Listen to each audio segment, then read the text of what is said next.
Train रे 80 टंका एवं स्टेशन रे 70 टंका रे मिलिबो शाकाहारी भोजन। पूरा मेन्यू शेयर करिछि रेल मंत्रालय।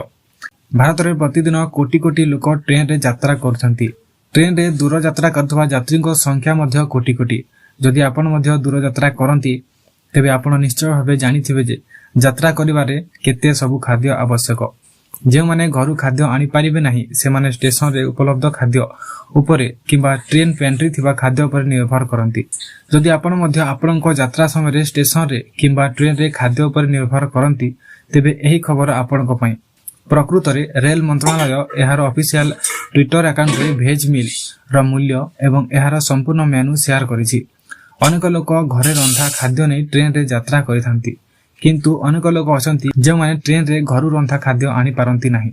एपरि लोकंकु स्टेशन रे किंबा ट्रेन रे ही खाद्य किनबाकू पड़िथाय। एहा सहित एपरि यात्री को संख्या मध्य बहुत अधिक जे माने रेलबाई द्वारा स्थिर करा जायथिया मूल्य विषय रे अवगत नहुंती। तेणु रेल मंत्रालयर एही सूचना से समस्त यात्री को पई बहुत गुरुत्वपूर्ण अटे।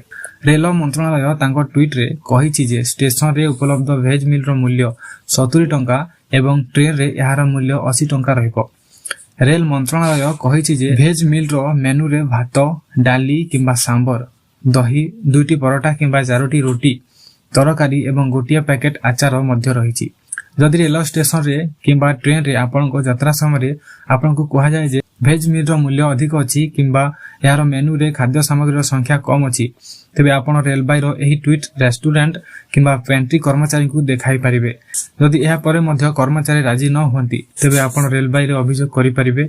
एपरि परिस्थिति रे आपण रेलबाई हेल्पलाइन नंबर 139 किंबा रेलबाई मदद माध्यम रे रेलबाई 1 ऐप रे अभियोग करि परिबे।